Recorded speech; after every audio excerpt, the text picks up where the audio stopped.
So yo guys, for today's video ay papakita ko naman sa inyo yung nilipatan natin na printing shop. So tara. So pakita ko muna sa inyo kung saan kami nagta-transaction pag may nagpapa-print, nagpapa-Gcash and so on and so on. Ito, 'di ba ito yan yung main entrance natin at exit. So ito yung malaking wide na bintana. So ito nakalak lang to lagi. So yan, nakalak lang yan. So pag may magpapa-print, dito sila sa kabila. Dito. So yan, diyan bubuksan lang natin yan ng bahagya. Wow. Yan. So diyan sila diyan kami magpapa-print. So andito naman yung computer sa part na to. So madali lang naman nila. Makikita nila kung ano yung pinapa-print nila. Yan. So unlike dun sa dati nating pwesto, malayo din nila nakikita. So yan, pag nagpapa-print makikita agad nila. So yan, sara natin. Kita ko rin sa inyo sa labas para makita nyo kung anong sitwasyon doon kung ikaw yung magpapa-print. So ito yung front door. So may mga display din kami dyan na yan, mga sticker, ganyan. Halos pares lang din doon sa una ng pwesto. Dinala lang namin yung mga display namin. So yan, yung mga laminated charts.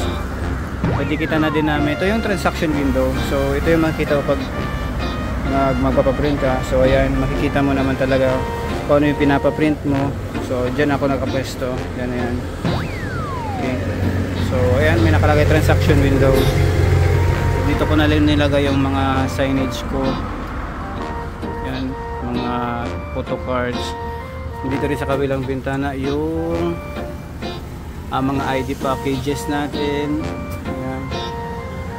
Yung mga umutang sa ASA, isa na rin ako dyan, mga inspired photo, mga photo print, mga sizes, so on and so on and so forth. So may dalawa rin ako ditong upuan na nilagay, tapos meron din ako ditong isang upuan. So medyo pag marami na yung nag-aantay sa labas. So dito di pa namin naayos yung display dyan, yung mga keychain, yung mga signage, ayusin pa namin yan, lalagan sa taas zero. So yun, papasok mo dito. So yan, naglagay kami dyan ng ng mga puzzle kasi pag may nagpapaprint dyan na naglalaro yung anak ko, si baby, si master. So yun guys, yung sa transaction window natin, tapos yung di ba nandyan yung computer yan. So siya pala yung bumili na rin kami kasi dito sa pwesto na to medyo close talaga. So naka-design siya sa aircon. So kaya bumili kami ng aircon na din, syempre. Ayan, bumili kami ng aircon. So 0.75 lang siya. Sakto lang dito sa lugar na sa printing shop na to. So yan yung bago nating lagay diyan. Tapos yung mga display ko, di pa kasi masyadong medyo magulo pa yan. So pag naayos na yan, maayos din natin yan. So isa-isa lang. Sa mga printer naman pala guys, dito ko sila nilagay. Sa dati lang. So di ba 1, 2, 3, 4 layers. So dito sa taas mostly mga bond paper para mabilis lang makuha. Ibang display din. Tapos dito yung L3210, yan. L14150, dito yung mga Xerox na mga long. Tapos dito sa baba yung mga mostly pang photo prints and stickers kasi mga naka-pigment ink na yan. So dito yung isang L3210, yun. So sa part nandito naman guys, dito sa my side na to is yung backup namin. So dito na yung pagsabay kami ni Mrs. nag-e-edit. So kung may ginagawa siya doon kung may ginagawa ako doon, dito siya gumagawa ng mga ibang orders namin. So yan, dito niya na yung ginagawa. So medyo may space din dito. So dito yung laminator namin. Yung mga masyadong maayos natin na stocks, aayusin din natin yan. Yan, so yan. Dito na rin muna namin nilagay yung mga display naming pictures, ibang keychains, yan, mga keychains natin, tapos yung mga photo cards and so on and so on and so forth. Diba guys, meron tong kusina.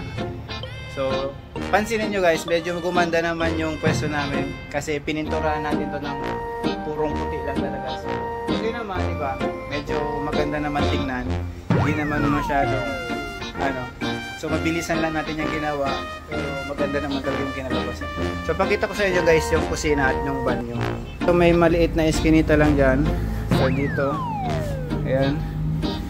Dito meron din pala ditong mga stocks na box. Tapos dito yung lababo. Nalinisan na din namin yan. Pero konting ayos pa. Yung gripo. Yan. Ito yung lutuan namin. Dito sa shop. Para din na kami umuwi. Tapos naglagay din kami dito ng isang ref. Yan. Dyan. Tapos may mesa dyan. Lagyan na ng ano. Dito yung CR. So nalinisan na din natin yan guys. Malinis na yan. Yan. Nalinisan na yan guys. So konting linis pa. Basta lagi lang tayo maglilinis. Diba?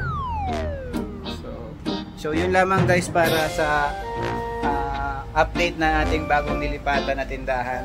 Bagong nilipatan na printing shop. So abangan nyo yung mga susunod natin na upload dito sa printing shop. Salamat!